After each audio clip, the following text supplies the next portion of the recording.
Welcome to the Kurt Saxon Show, your countdown to the future. First, I want you to take down my phone number in case you want to call. The number is 501-437-2963. In case you didn't get it, here it is again, 501-437-2963. Sorry, but we can't accept collect calls. First, I'm going to share with you my editorial, The Purpose Behind Atlan. Atlan Formularies is my firm name. When it's over, call the number. The most critical time in the history of our species is nearly upon us. This is an exaggeration. It might even be an understatement. The understatement being that not only our own species, but most mammalian life could die along with us. Let me give you a short review. In 1850, for the first time in history, our species hit the 1 billion mark. Only 80 years later, in 1930, it doubled to 2 billion. Then, by 1975, in only 45 years, it doubled again to 4 billion. A year later, 1976, I began The Survivor. I could see our planet being swamped by hordes of people born only to consume and pollute. Already, the infant mortality rates in third world countries were rising. This was an actual blessing, as had they all lived, today's population would approach 7 billion. In 1976, there was a greater threat of nuclear war. Our economy was shaky but not critical. We were sliding into a recession which hit pretty hard in 1980. This was mostly on paper, however, and most survivalists were more concerned with the communist takeover than nuclear war. The recession of that time deepened. More people predicted an economic collapse. Then Reagan got into office as the man on the white horse. He would solve all the problems. He solved nothing. But he was a great propagandist. All he did was to stop the clock. With masterful economic juggling, he gave the economy the appearance of health and stability, which it simply didn't have. When Reagan became president, America was the greatest lender nation. Only 4 years later, America was the greatest debtor nation. The national debt was a modest several hundred billion. Through Reagan's manipulation of the economy, continued by Bush, our national debt climbed to 3 trillion. A trillion is 1,000 billion. Today, it's over 4 trillion. Without going deeply into high-level economics, that means the U.S. government has to come up with billions in interest which must be paid. That means less taxpayer money poured back into the economy. So when an industry, big business, etc., gets into trouble, it can't borrow from the government. It must sell to the Japanese. Big cities can't get operating money from the government, so they must cut social services like the upkeep of sewage systems, etc. They can't pay so many police and firemen, so more of them get laid off. Of course, the welfare recipients continue to have as many children as biology allows, further bankrupting the cities. The undercurrents of the Middle East war sapped 200 billion from the domestic economy, and the war spending took another 50 billion plus. Most people don't know how much a billion is. It would make 1,000 people millionaires. Speaking of people, do you know how many a billion people are? Today's U.S. population is somewhat over 250 million. In 1900, it was only 50 million. A billion people is 4 times our own population. And anyone who doesn't realize the U.S. itself is overpopulated just doesn't get around much. Directly or indirectly, the threat to our economy stems from our own surplus population. Nearly every city of 100,000 population is dirty, crime-ridden, and run down. Every city of 1 million or more is dirty, crime-ridden, run down, and bankrupt. The principle of too many people overloading any system is universal. Every city on earth was designed for less people than it has now. No system, no matter how well planned or designed, can absorb an infinite number of people. A perfect example is communism, a system whose promoters boasted that there was no such thing as overpopulation. The Russian Empire has collapsed, but it wasn't because communism didn't work. Communism never did work. Russian communism was basically a parasitic system, annexing territory and then draining resources from that territory. When Russia's territories could not sustain her surplus population of over 300 million people, Russia's communism ended. Rome, like modern Russia, also annexed and drained her territories until there was no more to loot. and as her own population grew, along with those of her vassal nations, population and poverty equal collapse. Nothing really changes, friend. There has never been a major war not caused by a surplus population. Hitler is best remembered for his ranting against the Jews, but that was minor compared to his call for Lebensraum, or living space. Germany had 40 million people, although her land area and state of technology could only support half that. It was this which gave him his national following. Hitler also ranted against his neighbors as inferior and subhuman. This was simply a rationalization the German people accepted as a justification for taking their territory.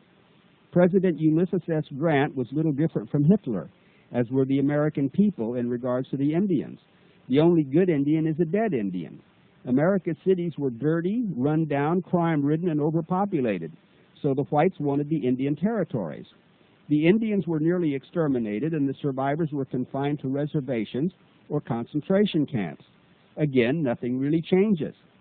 In the 30s, Japan had 70 million people in an area the size of California. California today has over 20 million people and is in real trouble. Japan had to take territory or die. After her drubbing by the U.S., she settled for economic annexation. Now other foreigners are hard put to buy property in America because the Japanese won't sell it. But Japan's population has reached 120 million. She's draining the world's resources to feed that ridiculous overpopulation. She's denuding the world's forests, raping the oceans, and generally sapping the economies of the very nations she depends on to keep her own people alive. Before long, those resources will dry up at about the same time as her overseas customers lose their ability to buy her goods. Her time is about up. Today, the most visible signs of the effects of overpopulation are in the Kurds, the Bangladeshis, and in Africa. Iraq is a small country with little arable land, no industry, and 14 million Muslims doing their best to increase their numbers. The Kurds are Iraq's figurative Jews. Although Saddam had done his best to exterminate them in the past, Bush's encouraging them to revolt gave Saddam the perfect excuse to reduce Iraq's surplus population by wiping the Kurds off the face of the earth. But that's not the point. Africa's overall surplus populations have been making war a necessity and famine its result. But that's not the point either. Bangladesh has 118 million people living on what amounts to a sandbar the size of Wisconsin. Flooding has been washing more of them away yearly due largely to the surplus Chinese and surplus Indians denuding the forests of the Himalayas, causing more intense runoffs. The recent cyclone may be the result of the Kuwait oil fields pouring the smoke from 600 burning oil wells way up into the stratosphere daily. Still not the point. The real point is that the world is being desensitized to the suffering of semi-literates breeding like rats and finally paying the price. And part of the point is that the West is about to see the beginnings of the massive die-off to come all over the planet as we simply run out of surplus food and resources to squander on surplus peoples. As populations increase and this natural desensitization continues, more wars will break out and more suffering will be ignored, if not applauded. 1990 was the hottest year in recorded history worldwide. As the greenhouse effect increases, crops will diminish and the third world will experience die-offs numbering in the billions. By this time, North America will be fighting off Mexicans and shooting Cuban refugees. Europe will be 1,000 battlefields. This won't happen overnight. America's collapse will be gradual. First, the violent predators will be shot on sight by police and private citizens. As the cities become uninhabitable, urbanites will become refugees. When the rurals have absorbed a certain amount, they'll begin shooting belligerent starvelings. The idea of neighbors turning on each other is a widely accepted mistake. Instead, neighbors will band together against outsiders. Now to the purpose behind Atlan formularies. When in the 60s I realized our civilization was going the way of Rome, I set about collecting 19th and early 20th century technology as a base on which to rebuild. Unlike some, I wasn't interested in living off the land, hoping my bidders would put things back together while I hid out in the woods. Nor was I going to promote the idea of battening down with piles of commercial survival foods and with guns aimed at my neighbors. My overplan was to provide people with the simple skills and a genteel 19th century lifestyle whereby they could be useful and necessary. This would decrease the need to fear and hate their neighbors, or to loot them, or to be looted by them. In the tales of Atlantis, after the sinking of the continent, outlying colonies reverted to savagery without the technology of the motherland. When Rome fell, all Europe slid into a dark age, 1,000 years of ignorance, savagery, religious fanaticism, and hatred. The Dark Age ended when the Black Plague wiped out half of Britain and a third of continental Europe. It took out the lower classes and pretty effectively eliminated the surplus population. There was such a shortage of brute labor that the era of the intellectual dawned. The thoughtful and inventive set about raising the level of technology, and this was called the Renaissance, or rebirth. The coming international collapse, probably horrible beyond description, will give rise to a new Renaissance. Up to 9/10 of the Earth's human population may die, but those with the courage and intelligence to come through will be the elite of our species. To make it easier for individuals and communities, I've collected just the knowledge needed to maintain our culture until the best among us get organized. It shows how your great-great-grandparents coped and produced all their needs, both for use and to sell. Once the initial strife has died down, those with a collection of Atlan books can ensure themselves and their communities all the comforts needed to free them to progress. In time, a far brighter, braver, and more responsible society will take us to the stars. All right, here I am, so here's my first call. Hello. Well, Mr. Saxon. Yes. I'd like to ask you a couple of questions, if I may, about Arkansas. Could I? Sure. I understand that the Rockefellers control Arkansas. Nobody controls Arkansas. That's why we're so poor. Well, wasn't reasons to poor? Hey, didn't Rockefeller, wasn't one of those boys the governor down there? I don't think so. I don't know anything about who was governor. The only governor I know of in Arkansas was Clinton, and luckily the good people of Arkansas who knew how to vote voted him out of the state. Well, there was a Rockefeller. He was governor of the state, and I understand that he took the Clintons under his wing and taught him a great many things about being dishonest and everything else like that, you know. Oh, well, I think the Clinton family learned about how to be dishonest from their ancestors. I don't think they needed any lessons from the Rockefellers, but I don't think anybody could really teach Clinton anything. He was such a loser. Yeah. He'd have probably been tarred and feathered and run out of the state if he hadn't gotten president. That's right. Hey, also, Mr. Saxon, yesterday you and a caller were discussing gun control. Remember that? Yeah. And I believe you said that we really don't have to worry about them confiscating our weapons because the FBI or the alcohol and tobacco people just don't have enough people to enforce that law. Is that correct? That's right. Well, you know, sir, that we are a member of the communist organization called United Nations. Well, I'm not. Are you? No, I'm not. Our government is, though. Well, speak for yourself when you say we. Our government is so debilitated now, I don't know, maybe it wants to get a membership into something like that. Maybe it would give it some false hope. But it doesn't bother me. I know, but you know, when they want to take our weapons from us, that's what they'll do. They'll bring in the United Nations Army. Well, if the United Nations Army collects our weapons the way they collected the weapons in Somalia, I don't think there's much to be afraid of. Yeah, but you know, also our police force will be involved in that. Yeah, well, when the Watts riots broke out, the police went in there without bullets in their guns, and they never shot any looters or rioters. They didn't collect their weapons, did they? No. Well, so what good are the police forces? I mean, the gangs run Los Angeles County. There's 165,000 dummies running around better armed than the police. Yeah. But you know, the United Nations, they will send in their troops because our government will ask for them. Well, they got those pretty blue helmets. They make real good targets. They really stand out. Yeah. Have you seen a picture of our forces over there in Somalia, you know, with those blue helmets on and carrying a United Nations flag? I don't know of our forces with the blue helmets. Yes, our forces. Well, that's sort of disgraceful, isn't it? Because they weren't able to subdue a bunch of ignorant savages. And I think that even the blacks in our country are quite a few levels above the Somalis. Yes, I'd say so.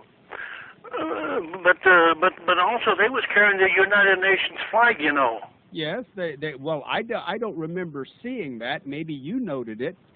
But if it's so, then I would say that the American forces have degenerated remarkably since they were a fighting force like they were in the Second World War. I think after that our forces have really gone down, mainly because of poor leadership. Well, you know, we had the right leadership because our leadership gave away our fighting forces to the United Nations when we joined the United Nations. Well, I didn't join the United Nations, did you? No, our government did, but we've got these people representing us, though. They don't represent me. Do they represent you? No, they don't, but they're supposedly a representative with the people. Well, you see, they're not doing it. They're not doing anything. They're just, I think Clinton infected the whole government with a do-nothing ignoramus policy. They're just not doing anything. We're on our own, buddy. Okay, sir, then. Thank you very much. You're very welcome. Bye-bye. All right, now, I didn't want to make fun of the man, and I'm sure that he was sincere, but you've got to realize that we don't have any government. And so in order to make amends for that, you're going to have to take care of yourself. We got another caller coming in. Hello, Kurt Saxon here. How are you doing tonight? Doing fine. Good. I just wonder if you've ever seen the video America in Peril. Have you? Not that I don't think so. Because a lot of what the fellow just called in referred to that video. Yes. There are a lot of things. For example, have you heard of the, I believe it's called FEMA? That's the Federal Emergency Management Agency. Right. And under FEMA, did you know that they have more or less concentration or deterrent camps to confiscate the men, women, or to collect the men, women, and children, separate the men from the women and children, and workforce going. And apparently, this is part of it's being based on the ones that want to pick up our ex-military personnel, police that don't want to go along with this new concept of a United Nations government. Yeah. Well, where are these camps situated? Well, here in Michigan, apparently we have 3. I know there's supposed to be one by Battle Creek, which is in the southwest corner of the state, I believe. Do they have any of the savages rampaging in Detroit in those camps? Oh, of course not. No, it'll be law-abiding citizens. They're going around now. Apparently the BATF is going around to federal firearms dealers and collecting names and addresses of people that have purchased guns, especially some of the semi-quote assault weapons. Yes. And in preparation for this great takeover. Well, I think that their record so far has been so poor that if they should try to institute something like that, there'd be a revolution that would really be hot, and it would actually be fun.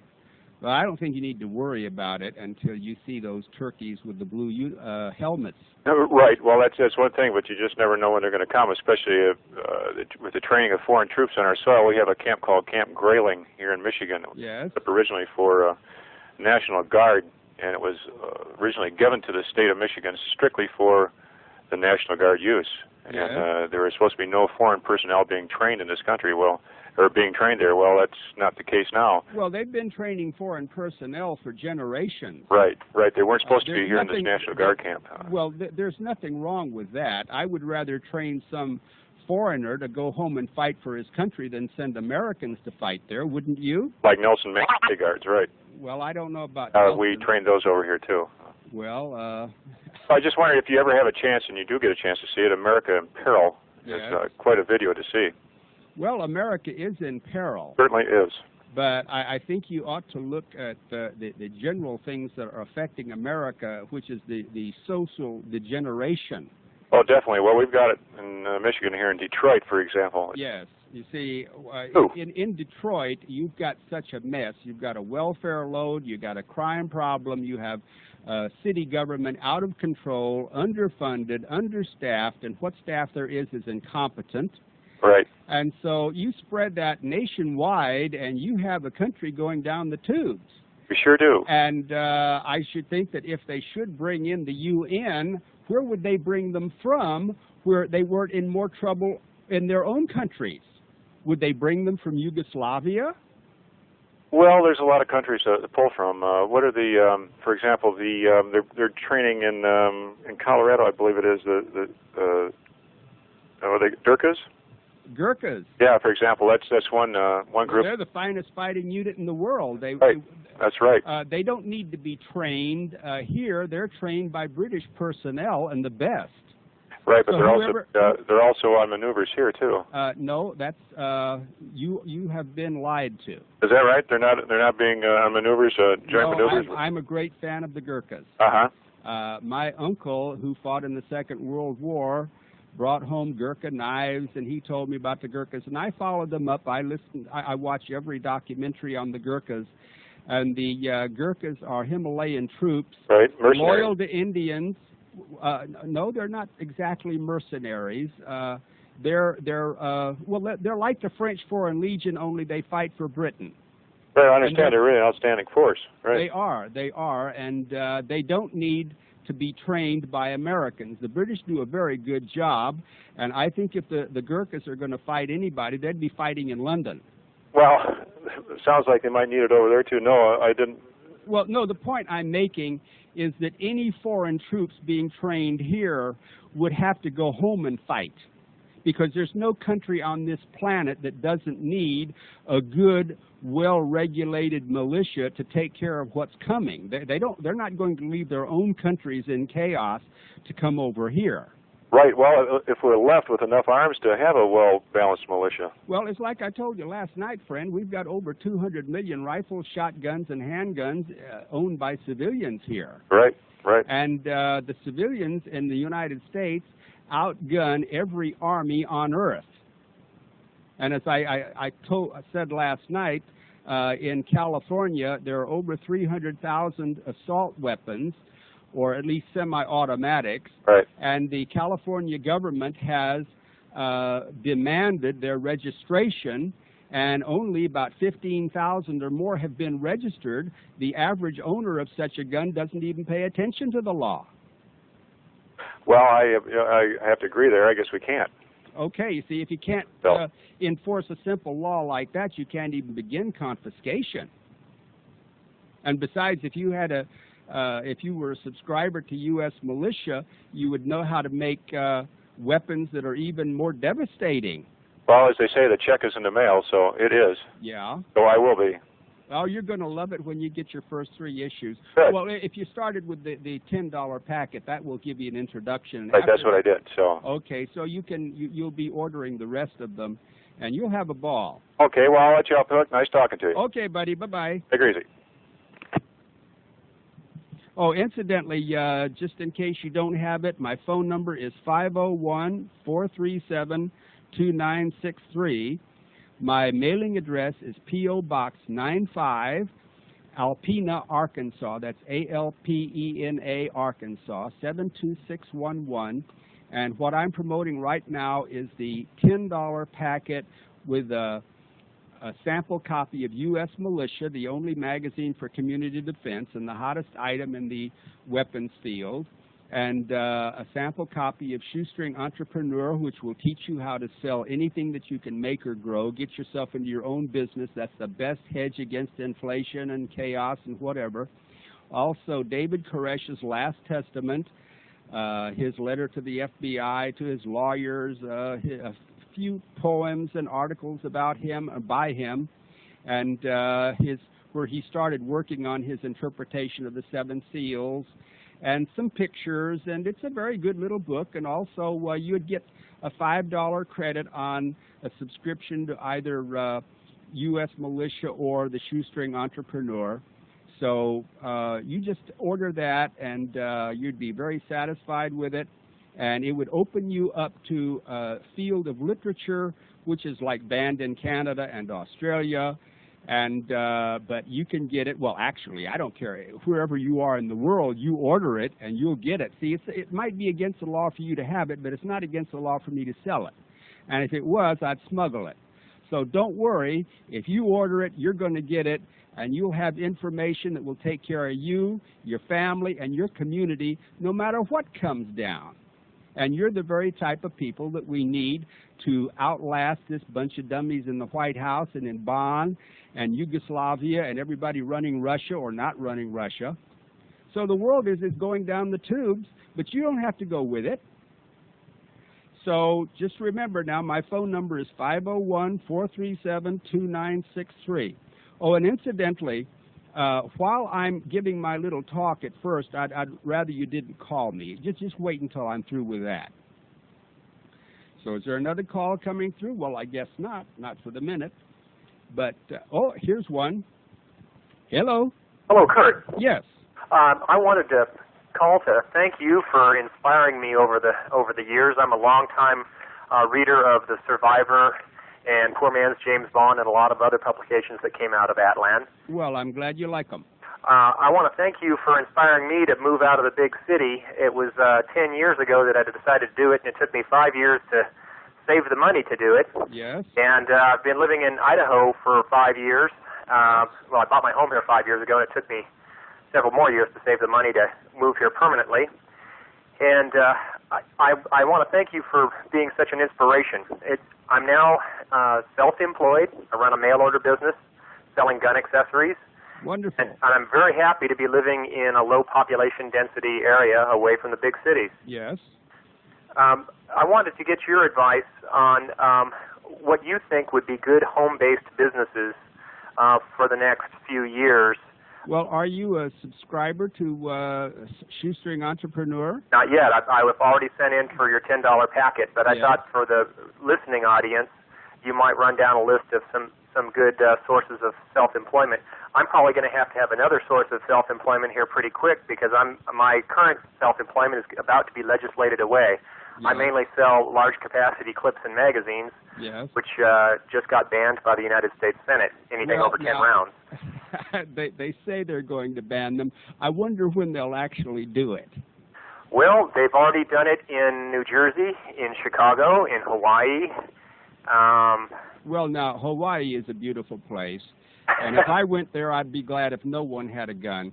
But as far as New Jersey, and where was the other place you mentioned? Chicago. Oh, for pities. I lived in Chicago. It was a nice place then, but it's just a hell now. And anybody stupid enough to live in Chicago, come on. Any recommendations on good mail-order businesses to run or other good sources of self-employment? Just the outside chance that this source of employment does go away. Do you have a set of the survivors? Oh, yeah. Well, then you should go through them. I'm sure you could find many alternatives to what you're doing. Okay. But I would keep on selling those. Sell your gun parts. Just keep on selling them until about a year after they are forbidden by federal law. Uh-huh. See, I mean, when... But at this point, I'm selling clips and magazines so quickly I can't keep them in stock, and I'm running out of sources of supply. Well, keep on selling them, and maybe about a year or two after the federal people say that you'll go to prison for doing it, maybe they'll knock on your door and tell you to stop selling them. But there's little else they can do. But as far as... well, I was just thinking last night, one of your best things to do would be raise chickens. We already raise chickens and rabbits. Okay, well, wonderful. Bringing dairy goats soon.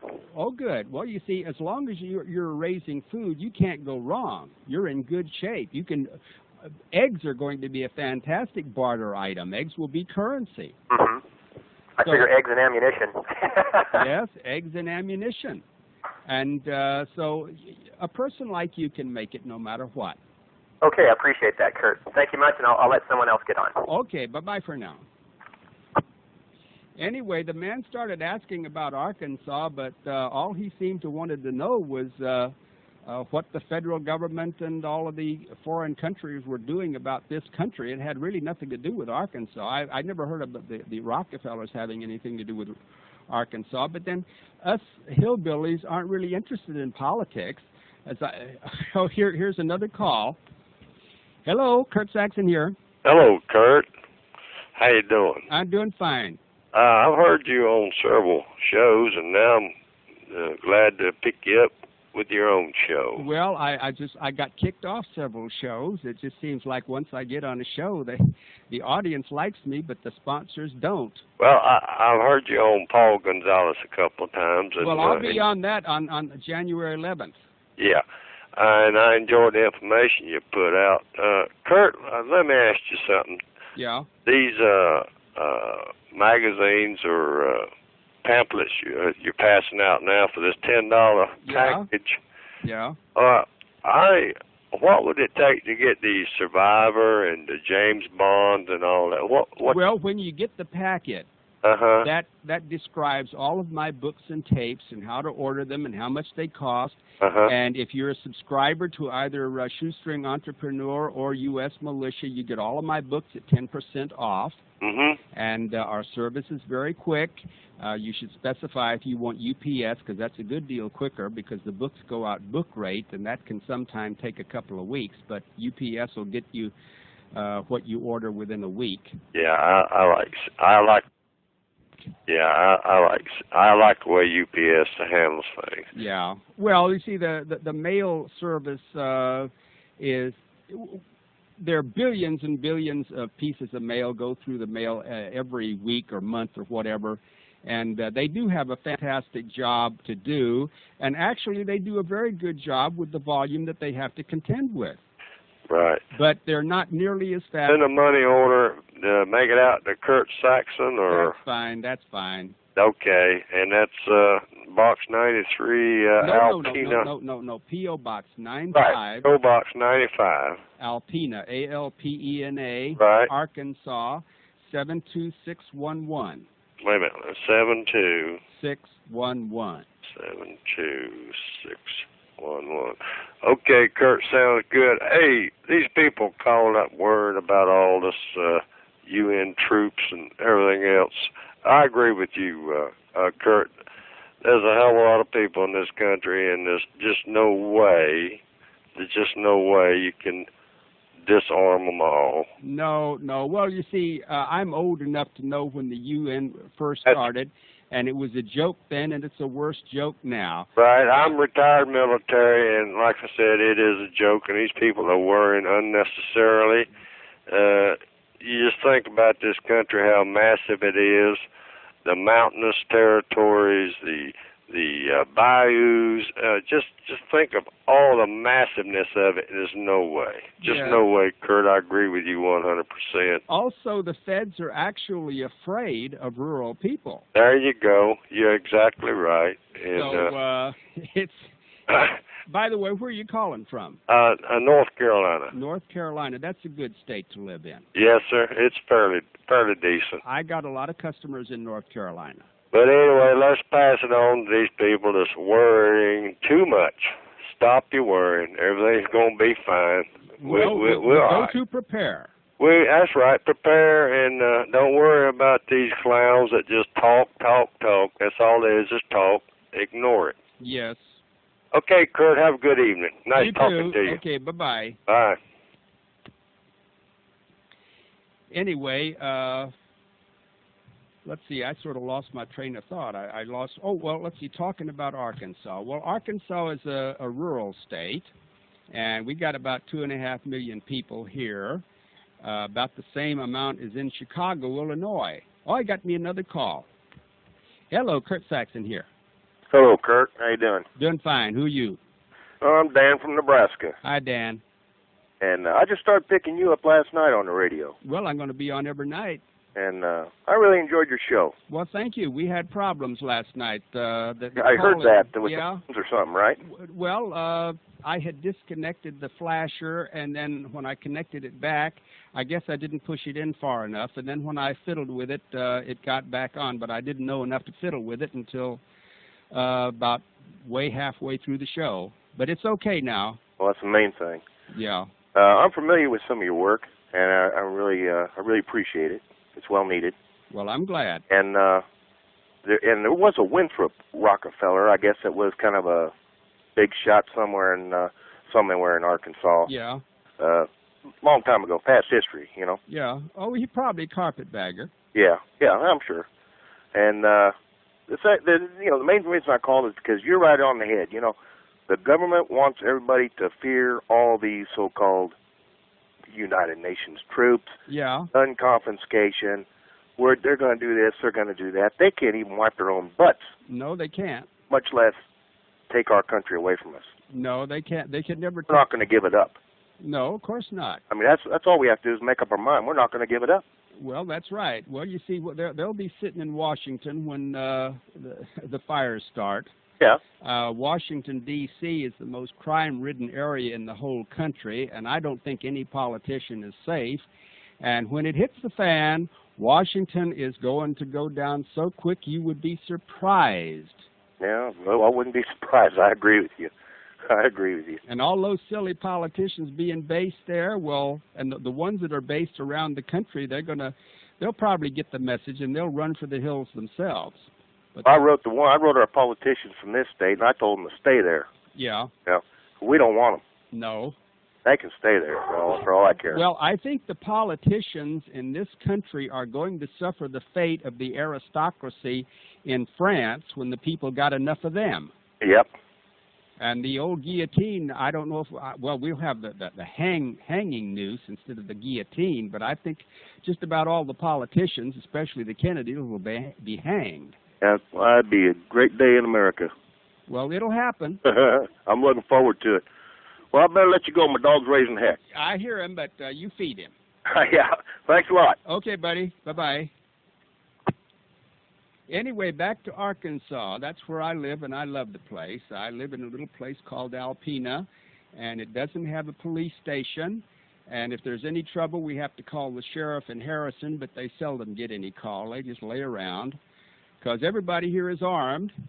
And, well, this part of the country, everybody is armed, so we have very little crime at all. Now, when I was up doing the Jerry Springer show in Chicago, I got there in my hotel room about 12 o'clock, and I was supposed to go on the next day. So I listened to their news all day, and my goodness, I could assure you that there is more crime in the city of Chicago than there is in the whole state of Arkansas, because everybody here is armed. Now, in Hollister, Missouri, a couple of miles north of the Missouri border, it's against the law not to have a gun.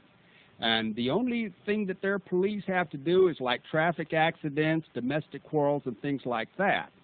And there's not too many domestic quarrels either. So they don't have any crime problem.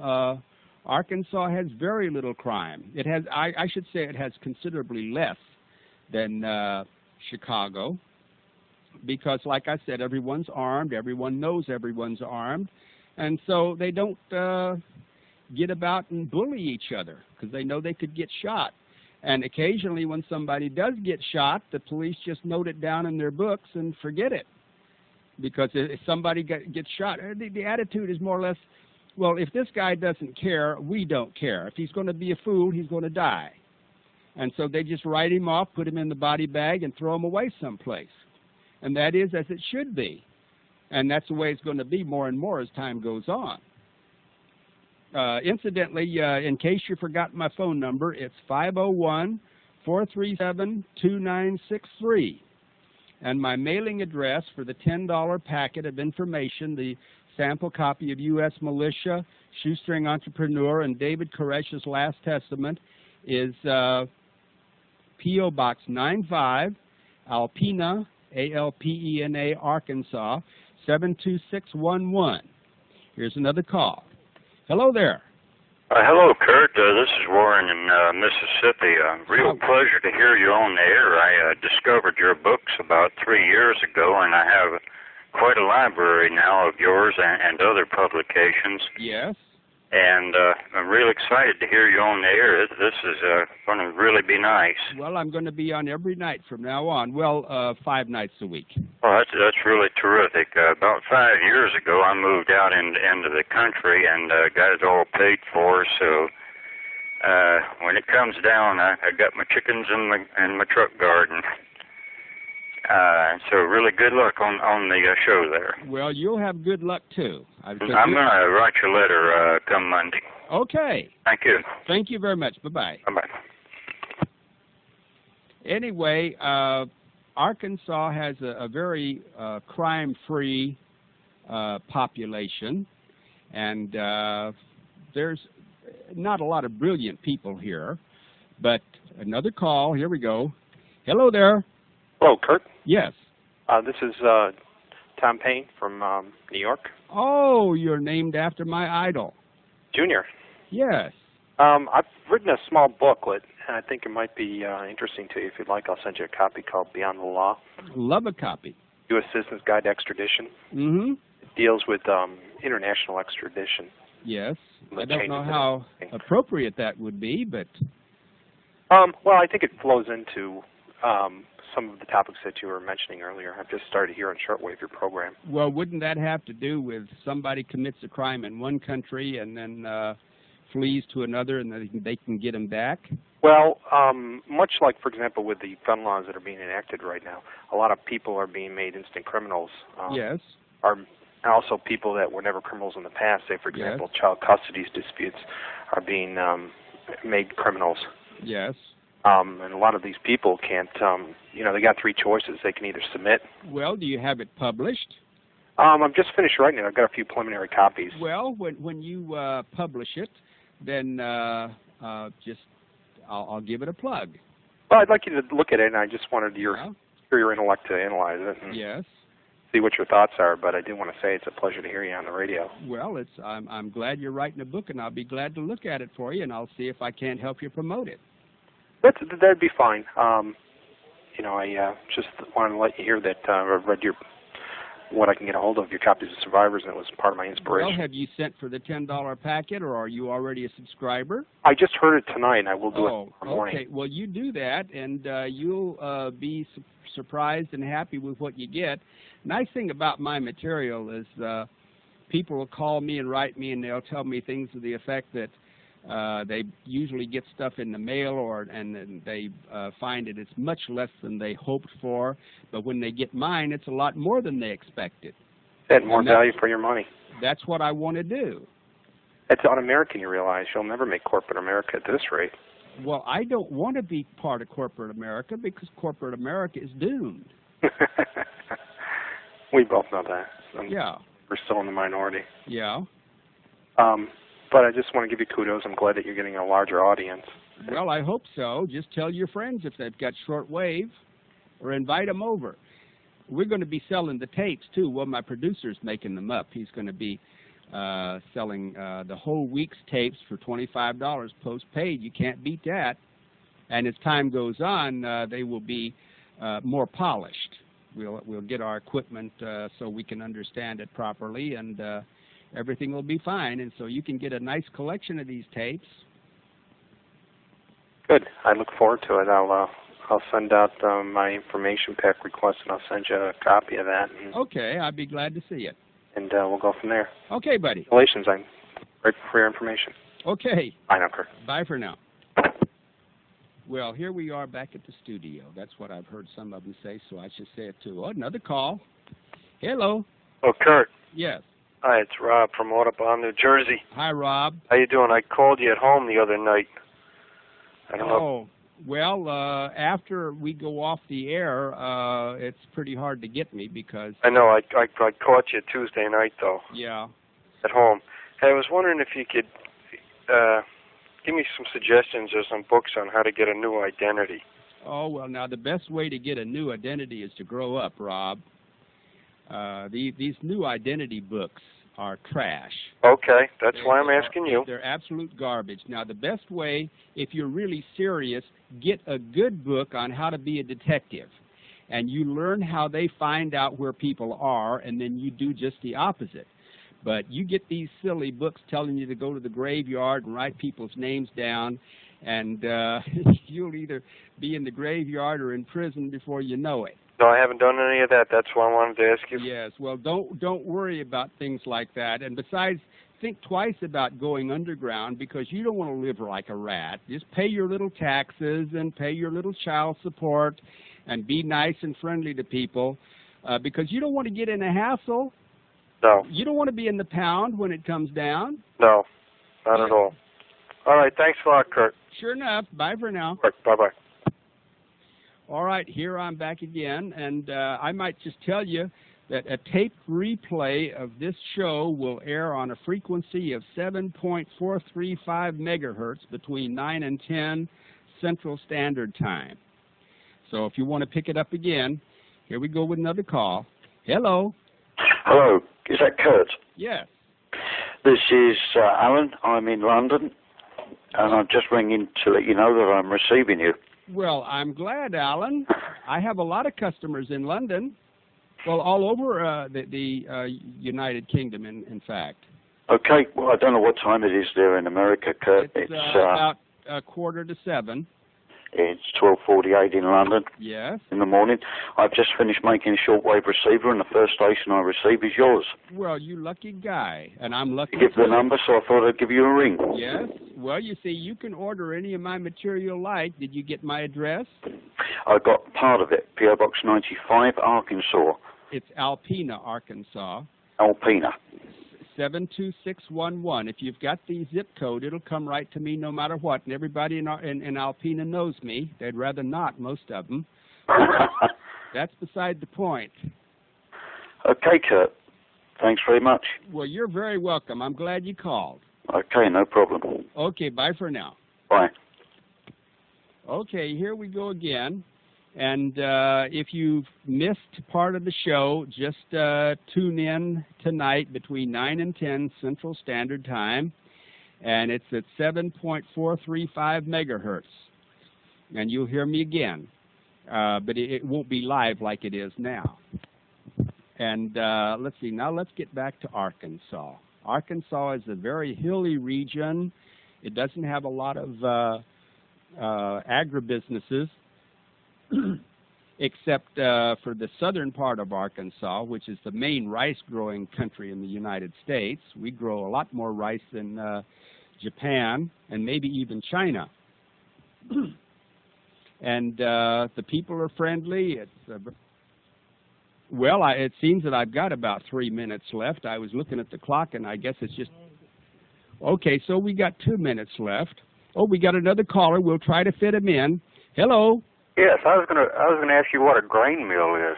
I'm a new listener to your shoe. I just caught it a few nights. Okay, did you get the address?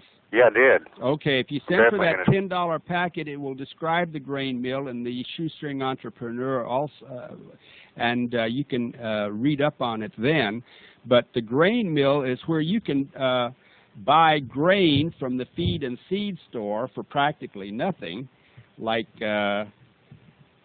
It costs you about $3.50 for 50 pounds of corn, and about $7.33 for 60 pounds of rye, and 56 pounds of wheat equally. Wow. And so I'm going to read that again tomorrow so people understand what they can do with the grain mill. But you got something like that, and you're fed for life. I mean, anything you add to it just makes it flavorful, but those grains are fantastic.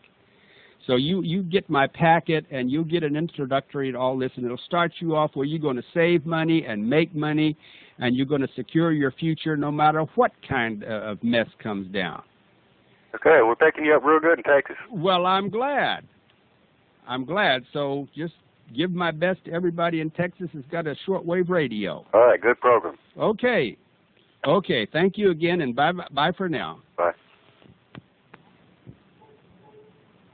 Now it's sign-off time. I'll talk to you tomorrow. So this is Kurt Saxon saying goodbye and be good.